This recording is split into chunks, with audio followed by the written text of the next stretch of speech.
আসসালামু আলাইকুম রহমতুল্লাহ। BD job and সলিউশনের নতুন একটা ভিডিওতে আপনাদের সবাইকে স্বাগতম। আশা করি সবাই ভালো আছেন, সুস্থ আছেন। তো ভিউয়ার্স, আজকের ভিডিওতে আমরা বন রক্ষকের অধিদপ্তর চট্টগ্রাম, বন অধিদপ্তর ফরেস্ট গার্ড, বন প্রহরী পদের লিখিত পরীক্ষার প্রশ্ন সলভ করব। এবং এই ভিডিওটি দেখলে আপনারা যারা লিখিত পরীক্ষার জন্য নির্বাচিত হয়েছেন ফরেস্ট গার্ড পদে, তারা অবশ্যই ধারণা পাবেন যে কোন কোন টপিক থেকে লিখিত পরীক্ষায় প্রশ্ন আসে। তো ভিউয়ার্স, চলুন শুরু করা যাক। বন অধিদপ্তরের ফরেস্ট গার্ড অর্থাৎ বন প্রহরী পদের লিখিত পরীক্ষার প্রশ্ন দেখে নিই, চলুন। পরীক্ষাটা হয়েছিল ৯-১২-২০২২ সালে। পূর্ণমান ছিল ১০০ এবং সময় ছিল ১ ঘন্টা ৩০ মিনিট, অর্থাৎ ১.৫ ঘন্টা সময় পাবেন আপনারা লিখিত পরীক্ষার জন্য। তো ভিউয়ার্স, চলুন দেখে নেই কোন কোন টপিক থেকে এবং কোন কোন পার্ট থেকে আপনাদের মূলত লিখিত পরীক্ষায় প্রশ্ন আসে। তো প্রথমে আমরা দেখতে পাচ্ছি বাংলায় আসে ৩০ মার্ক। প্রথমে বাংলার যে টপিক থেকে প্রশ্ন আসে সেটি হলো এক কথা প্রকাশ করুন, ৬ মাস অন্তর ষান্মাসিক, যে ভূমিতে ফসল জন্মায় না ঊষর। তো ভিউয়ার্স, এরপর বাংলার যে টপিকটি রয়েছে সেটা হচ্ছে সংক্ষিপ্ত প্রশ্নের উত্তর দিন। ক, দুই সৈনিক উপন্যাসের রচয়িতাকে? শওকত ওসমানের একটি মুক্তিযুদ্ধ ভিত্তিক উপন্যাস হলো দুই সৈনিক, অর্থাৎ দুই সৈনিক উপন্যাসের রচিত হলো শওকত ওসমান। বাংলা সাহিত্যের প্রথম মহিলা কবিকে? চন্দ্রাবতী। আমার সন্তান যেন থাকে দুধভাতে, এই বিখ্যাত পংক্তিটি রচয়িতাকে? ভারতচন্দ্র রায়গুণাকর। বিখ্যাত কাব্য অন্নদামঙ্গল প্রধান চরিত্র ঈশ্বরী পাটনি এই কথা বলেছিল ছদ্মবেশী দেবী অন্নপূর্ণাকে। এরপর ঘ নাম্বার, মৃত্যুক্ষুধা কোন ধরনের গ্রন্থ? মৃত্যুক্ষুধা কাজী নজরুল ইসলামের রচিত একটি উপন্যাস। বিসর্জন নাটকটি কার রচিত? বিসর্জন রবীন্দ্রনাথ ঠাকুরের একটি কাব্যনাট্য। তো ভিউয়ার্স, এরপর দেখতে পাচ্ছি যে টপিক থেকে প্রশ্ন এসেছে সেটা হচ্ছে সন্ধিবিচ্ছেদ।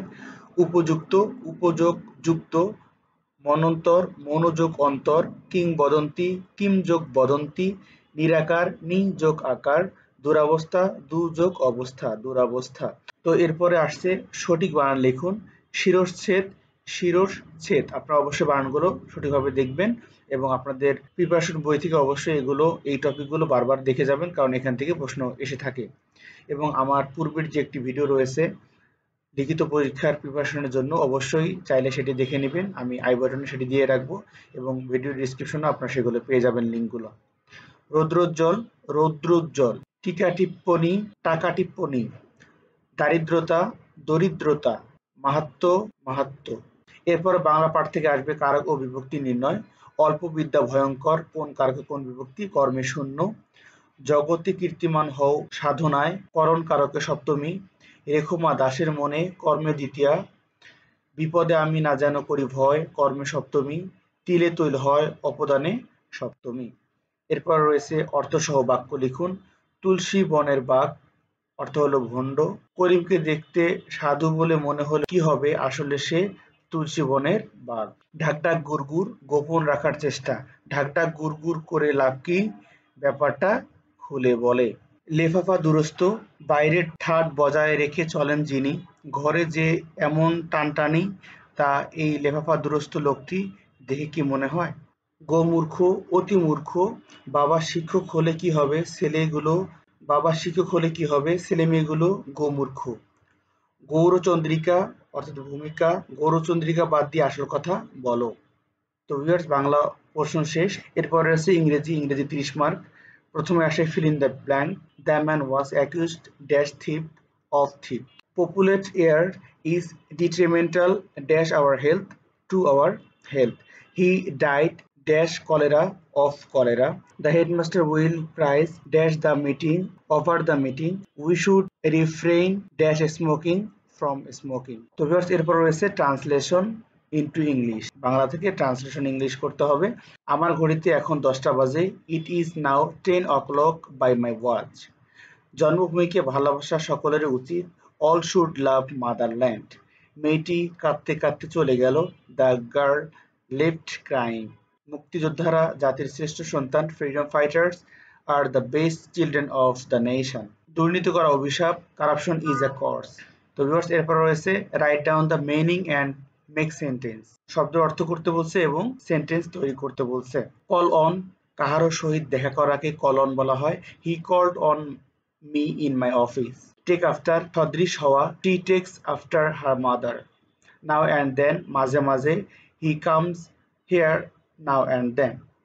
Keep me on good terms with, সুসম্পর্ক রাখা, it is better that we keep on good terms with our neighbors.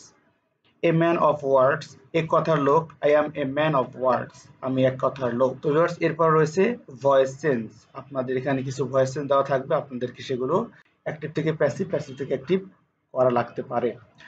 You must do the work must be done by you.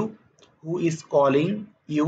By whom are you being called? The news shocked him.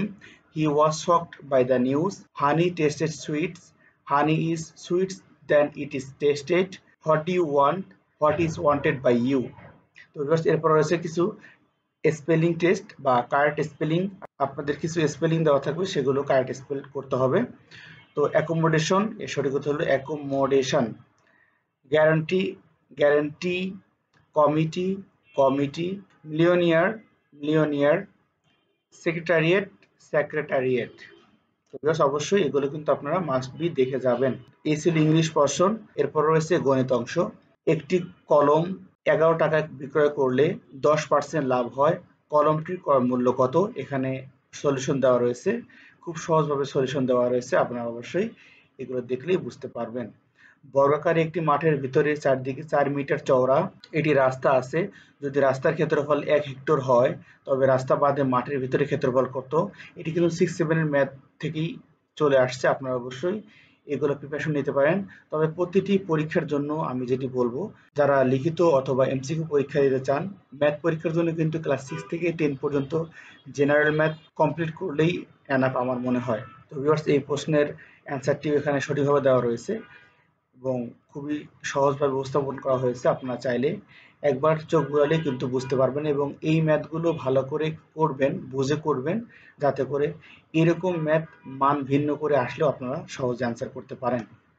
এরপর রয়েছে বীজগণিত থেকে একটি দেওয়া রয়েছে উৎপাদক বিশ্লেষণ। তো ভিউয়ার্স এটি আমি দেখতে পাচ্ছি ক্লাস 9 এর সাধারণ গণিত থেকে দেওয়া হয়েছে। 8x³ plus 36x square y plus 54xy square plus 27y³ একদম ক্লাস 9 এর জেনারেল ম্যাথ থেকে হুবহু উঠায় দেওয়া হয়েছে উৎপাদক বিশ্লেষণ। অবশ্যই এই ম্যাথটি দেখে যাবেন এবং উৎপাদক বিশ্লেষণ রিলেটেড যে কয়েকটি ম্যাথ আছে বইয়ে, অল্প কয়েকটি ম্যাথ আছে 10-15টা, আপনারা দেখে গেলে আশা করা যায় যে এখান থেকে আপনারা ফুলফিল অ্যান্সার করতে পারবেন। এরপর রয়েছে লাভ আসলের। অবশ্যই এটি বলতেই হবে যে লাভ ক্ষতি থেকে একটি প্রশ্ন মাস্ট বি যে কোনো পরীক্ষা আসবেই, সো এটি ভুল নাই। তো এখানেও এসছে কোনো আসল 3 বছরের মুনাফা আসলে 5,500 টাকা এবং মুনাফা আসলের 3/8 অংশ হলে আসল ও মুনাফার হার নির্ণয় করো। এখানে সলিউশনটা দেওয়া রয়েছে, এটা কিন্তু ক্লাস 8 এর হুবহু ম্যাথ তুলে দেওয়া রয়েছে। আপনারা বারবার বলতেছি যে আপনার 6 থেকে ক্লাস 10 পর্যন্ত ম্যাথ বইগুলোর যে কয়টা ম্যাথ রয়েছে, অল্প কয়টা ম্যাথ যে রয়েছে সেগুলোর উদাহরণ সহ আপনারা ভালো করে আত্মস্থ করে যান, দেখতে পারবেন যে এগুলোর মধ্যে থেকে আপনাদের কমন পড়বে ইনশাআল্লাহ। তো ভিউয়ার্স এরপরে আরো একটি বীজগণিতের প্রশ্ন রয়েছে, যদি a⁴ plus a² b² plus b⁴ is equal to 3 এবং a² plus ab plus b² is equal to 3 হয় তবে a² plus b² is equal to কত? এখানে দেখেন সুন্দর করে দেওয়া রয়েছে, ভিডিওটি বড় হয়ে যাবে বিধায় আমি প্রিন্ট করতেছি না ম্যাথগুলো, এখানে পুরোটার সলিউশন সুন্দর করে দেওয়া রয়েছে, আপনারা চাইলে ভিডিও পোস্ট করে দেখতে পারেন সলিউশনটা। এবং অবশ্যই আপনাদেরকে বলবো আপনারা ক্লাস 6 থেকে 9 পর্যন্ত ম্যাথ বইগুলো ভালো করে আত্মস্থ করে যাবেন, তাহলে আপনাদের কেউ আটকাতে পারবে না ইনশাল্লাহ ম্যাথে। তো ভিউয়ার্স এরপর রয়েছে সাধারণ জ্ঞান। সাধারণ জ্ঞান 20 মার্ক।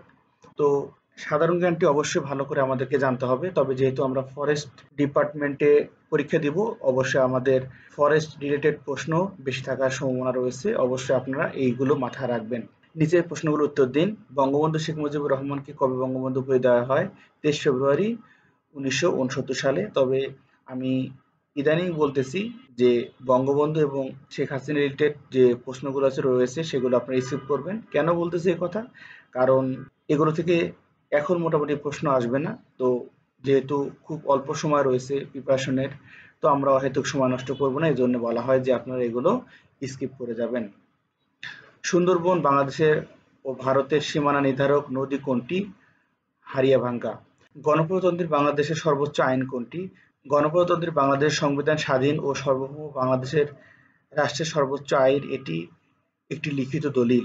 বাংলাদেশের সর্বদক্ষিণে ইউনিয়ন কোনটি? Saint Martin. এগুলো কিন্তু খুব ইম্পর্টেন্ট। সর্বদক্ষিণে, সর্বোত্তরে, সর্বপশ্চিমে, সর্বপূর্বে যে ইউনিয়নগুলো রয়েছে, জেলাগুলো রয়েছে, উপজেলা রয়েছে, সেগুলো কিন্তু অবশ্যই আপনারা দেখে যাবেন। শুধুমাত্র এই কোশ্চেনগুলো সলভ করলে যে হবে তা না। এই কোশ্চেনগুলো সলভ করার একমাত্র উদ্দেশ্য হচ্ছে যে আপনি বুঝতে পারতেছেন যে কোন কোন টপিক থেকে প্রশ্ন আসতে পারে। তো অবশ্যই এখানে যে বিষয়গুলো রয়েছে সেই বিষয়গুলো রিলেটেড যে কোশ্চেন হতে পারে এগুলো আপনারা ভালো করে পড়বেন। জাতীয় সংসদের স্থপতি কে? বাংলাদেশের জাতীয় সংসদের স্থপতি লুই আইকন। টাঙ্গুয়ার হাওর কোন জেলায় অবস্থিত? সিলেট সুনামগঞ্জ জেলায় অবস্থিত।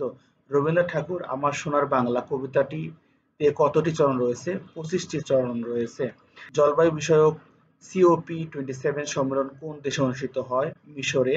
নিউ ইয়র্ক কোন নদীর তীরে অবস্থিত? হাডসন।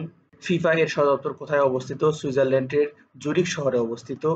এবং আপনারা এখান থেকে কি বুঝতে পারতেছেন যে সদর দপ্তরগুলো অবশ্যই আপনাদেরকে জানতে হবে। এবং সাম্প্রতিক যে সম্মেলনগুলো হয়েছে, যেমন বিমস্টেক সম্মেলন হলো, এরকম যে সম্মেলন যেগুলো সাম্প্রতিক হয়েছে সেগুলো অবশ্যই আপনারা পড়ে যাবেন। এগুলো থেকে কিন্তু আপনাদের সাধারণ জ্ঞানে প্রশ্ন আসবে। ইউক্রেনের রাজধানীর নাম কি? কিয়েভ। অপারেশন সার্চলাইট কবে সংঘটিত হয়? 25শে মার্চ 1971। ফিফা ওয়ার্ল্ড কাপ 2022 এর প্রথম ম্যাচটি কোন দুটি দেশে অংশগ্রহণ করে? কাতার ও ইকুয়েডর। পৃথিবীর গভীরতম হ্রদ কোনটি? বৈকল হ্রদ। তো ভিউয়ার্স, অবশ্যই আপনারা যতগুলো হ্রদ আছে সেগুলো দেখে যাবেন। আগ্নেয়গিরি যেগুলো রয়েছে, বিশেষ করে অ্যামাজন জঙ্গল সম্পর্কে পড়ে যাবেন, বাংলাদেশের সুন্দরবন সম্পর্কে পড়ে যাবেন। এগুলো থেকে কিন্তু প্রশ্ন ঘুরিয়ে পেঁচিয়ে আসবে। BFIDC এর পুনরূপ কি? Bangladesh forest industries development corporation. UNFCCC এর পুনরূপ কি? United nation framework convention on climate change. মুক্তিযুদ্ধের সময় বাংলাদেশকে কতটি সেক্টরে ভাগ করা হয়? 11টি সেক্টরে। মালয়েশিয়ার বর্তমান প্রধানমন্ত্রীর নাম কি? মহিউদ্দিন ইয়াসিন। তো ভিউয়ার্স, এটি যেহেতু অনেক আগের পরীক্ষার প্রশ্ন, তো অবশ্যই এখানে বর্তমান যেগুলো জিকে রয়েছে সেগুলো আপডেট হবে।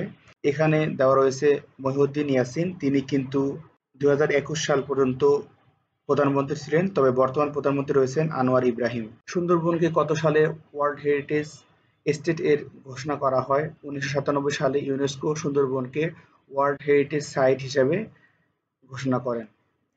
বাংলাদেশের প্রথম সাফারি পার্ক কোন জেলায় অবস্থিত? প্রথম safari park Bangabandhu Sheikh Mujib safari park কক্সবাজারে যাত্রা শুরু করে। সকলকে অনেক ধন্যবাদ ধৈর্য সহকারে প্রশ্নটি সলভ দেখার জন্য। তো অবশ্যই এটি আপনাদের উপকারে আসবে যদি আপনারা বুঝতে পারেন যে কোন কোন টপিক থেকে প্রশ্ন আসে। তো আপনাদের উপকার হবে যে ওই টপিকগুলো প্রিপারেশন নিলে আপনারা সহজেই পরীক্ষা ভালো করতে পারবেন। তো ভিউয়ার্স, শুধুমাত্র এই একটি প্রশ্ন দেখলেই হবে না। এর আগে আমি আরও একটি ভিডিও দিয়েছিলাম লিখিত পরীক্ষার সমাধান, সেটি কিন্তু আপনারা দেখতে পারেন। সেখান থেকেও ধারণা নিতে পারেন যে কোন কোন টপিক থেকে প্রশ্ন মূলত লিখিত পরীক্ষায় আসে। সেগুলোই কিন্তু বারবার রিপিট করে বা ঘুরিয়ে পেঁচিয়ে আসতে পারে। তো অবশ্যই সেই টপিকগুলো ভালো করে দেখে যাবেন। তো ভিউয়ার্স, সবাই ভালো থাকবেন, সুস্থ থাকবেন এবং অন্য কোনো প্রশ্নের সমাধান চাইলে অবশ্যই ভিডিওতে কমেন্ট করবেন। অবশ্যই কমেন্টে জানাবেন, আমি চেষ্টা করব আপনাদেরকে সহযোগিতা করার জন্য। সবাই ভালো থাকবেন, সুস্থ থাকবেন। আল্লাহ হাফেজ।